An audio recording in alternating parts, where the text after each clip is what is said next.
Saya akan menjelaskan PT saya. PT yang pertama PT Astra International Tbk. Profil perusahaan merupakan perusahaan konglomerat multinasional yang bermarkas di Jakarta, Indonesia. Perusahaan ini didirikan pada tahun 1957 dengan nama PT Astra International Incorporated. Pada tahun 1990, Persero mengubah namanya menjadi PT Astra International Tbk. Perusahaan ini telah tercatat di Bursa Efek Indonesia sejak tanggal 4 April 1990. Per 30 Juni 2018, mayoritas saham Astra dimiliki oleh Jardi Cycle dan Keriak sebesar 50,11%.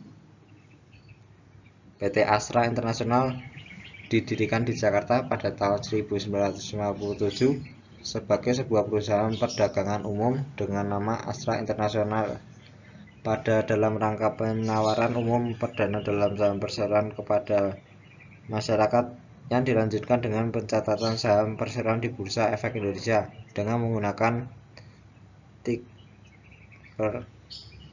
Nilai kapitalisasi pasar PT Astra International pada akhir tahun 2016 adalah sebesar 335 triliun. Saham perseroan telah dicatatkan di Bursa Efek Indonesia sejak tanggal 4 April 1990 dengan kode perdagangan. Berikut adalah ROA dan ROE yang dimiliki PT Astra International Tbk.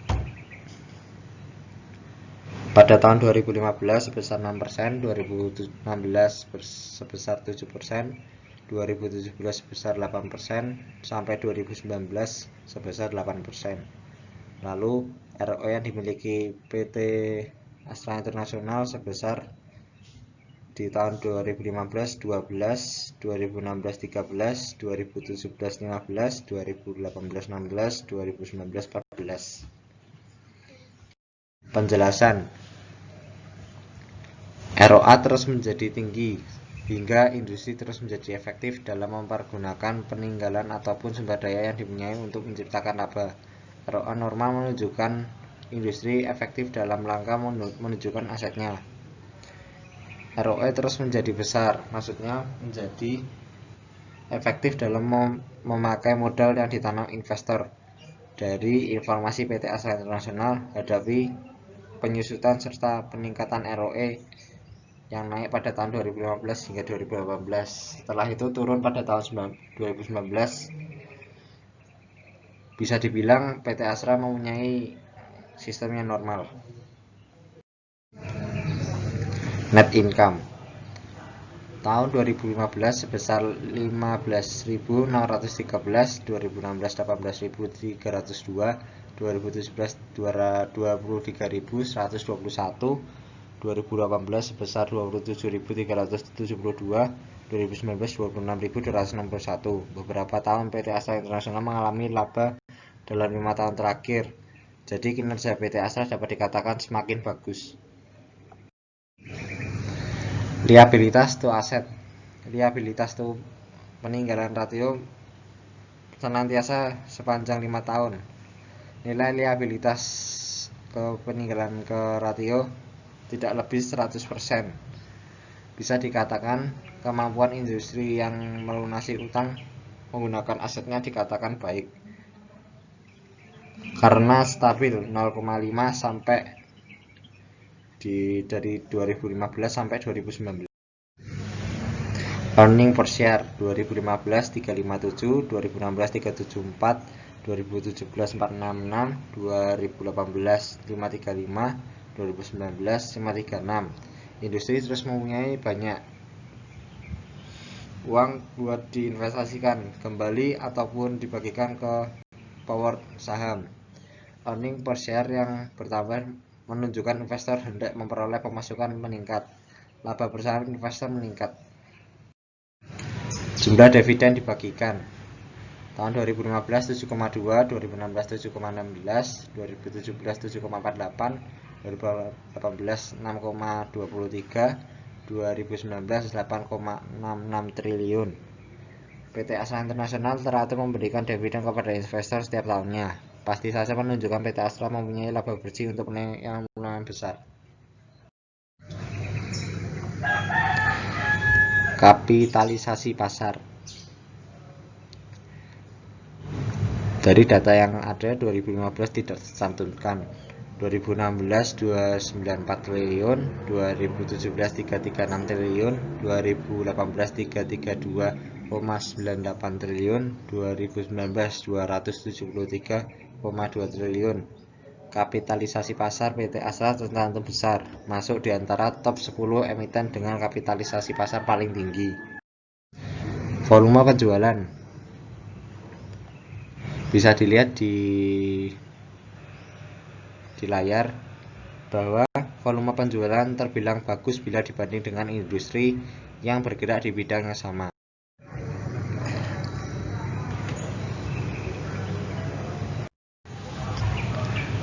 Kita memasuki PT yang kedua, yaitu BCA. Profil dari BCA sendiri didirikan oleh Sudono Salim bertepatan pada 21 Februari 1957 serta berkantor pusat di Jakarta.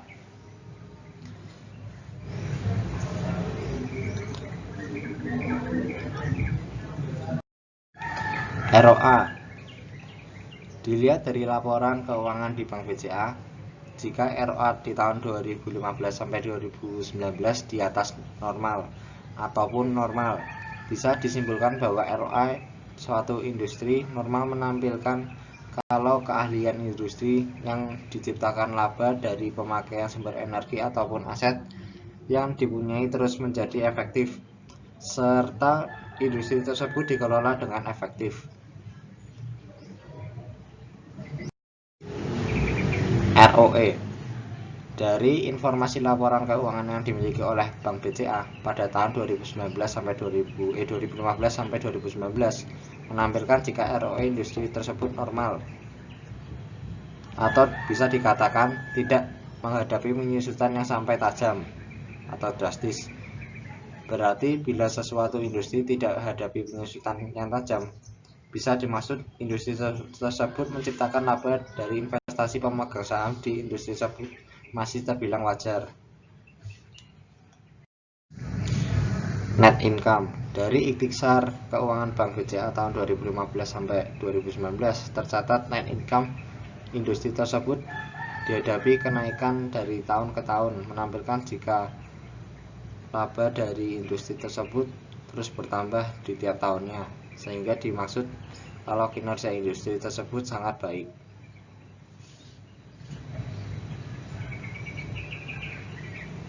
Ini adalah data yang saya ambil dari Bank BCA tahun 2015 sampai 2019.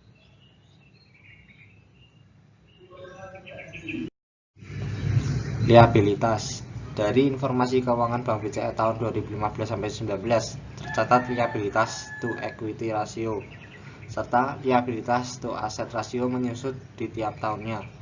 Perihal tersebut dikatakan baik jika pada industri yang dihadapi penyusutan pada liabilitas equity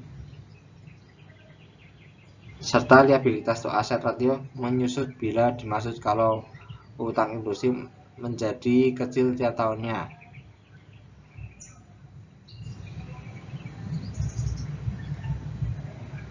Debt to equity yang rendah menampilkan utang industri lebih kecil daripada aset. Total equity dari informasi laporan keuangan kepunyaan Bank BCA pada tahun 2015 sampai 2019 tercatat total ekuitas dalam industri tersebut hadapi kenaikan tiap tahunnya. Perihal tersebut menunjukkan kalau banyak orang yang menginvestasikan uang mereka ke dalam saham Bank BCA tersebut, sebab dilihat dari kinerja industri tersebut yang sangat baik masing-masing tiap tahunnya. Earning per share dari laporan keuangan di atas yang dipunyai oleh Bank BCA menampilkan kalau earning per share pada industri tersebut bertambah tiap tahunnya. yang menunjukkan bila industri tersebut sanggup mengoperasikan industri dengan baik. Perihal tersebut bisa diartikan kalau sejumlah laba tiap saham yang tersebar dari saham industri ataupun tingkatan keuntungan bersih buat masing-masing lembar sahamnya yang sanggup diraih oleh industri dalam melaksanakan operasionalnya, serta pula menjadi earning per share bertambah, menyampaikan kalau keuntungan yang diperoleh investor per lembar saham terus menjadi besar. Market capitalization dan volume perdagangan. Dari laporan ikhtisar keuangan kepunyaan Bank BCA menampilkan market capitalization industri tersebut. Perihal tersebut menampilkan kalau nilai industri lewat harga saham yang terdapat di pasar dihadapi karena kenaikan masing-masing tahunnya. Perihal tersebut berarti kinerja industri tersebut terbilang masih baik.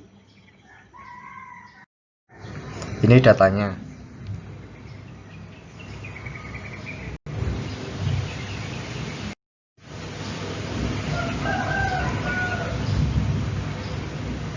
Dividen yang dibagikan tiap tahun. Data keuangan pada Bank BCA menunjukkan bahwa kinerja perusahaan dapat ditujukan setiap tahun karena dapat diakui dari dividen yang didistribusikan setiap tahun sejauh kenaikan signifikan. Jika dividen yang lebih tinggi adalah dividen lebih banyak pendapatan investor, telah memimpin banyak investor untuk menyampaikan ibu kotanya ke Bank BCA.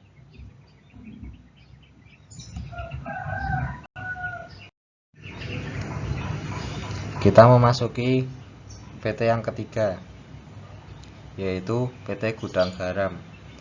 Adalah sebuah merek perusahaan produsen rokok terbesar Indonesia yang terpopuler. Didirikan pada 26 Juni 1956 oleh Surya Wonowijoyo.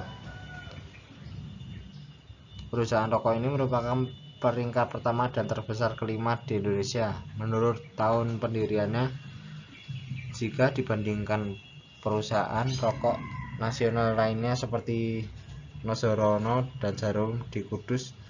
Dalam produksi rokok kretek, di perusahaan ini memiliki kompleks tembakau sebesar 514 hektar di Kediri.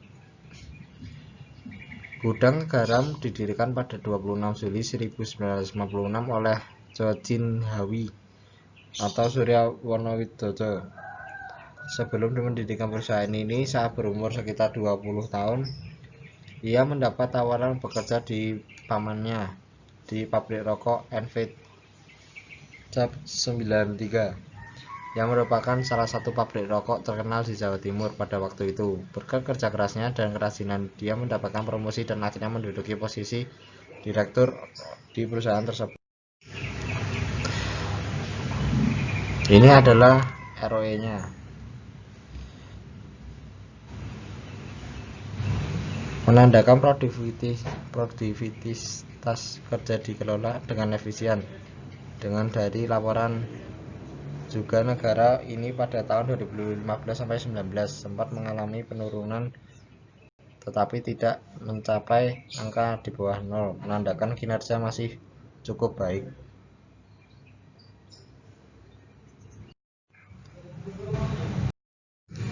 Net income, karena angka PT Gudang Garam naik ini naik terus menerus dari tahun 2015 sampai 2019, maka diartikan bahwa kinerja PT Gudang Garam ini sangat baik.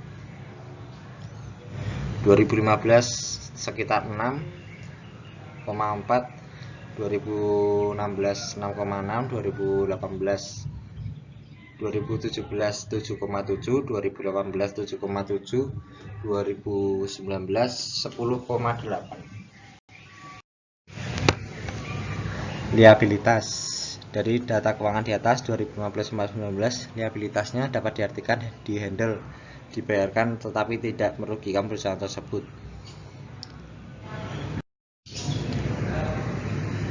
Total ekuitas. Dikarenakan data yang diambil di atas ini dapat disimpulkan bahwa ekuitas dalam perusahaan ini sangat baik di setiap tahunnya, juga menunjukkan bahwa data di atas dengan nominal yang naik dan dapat disimpulkan ekuitas berusaha ini baik. Ini angka dari earning per share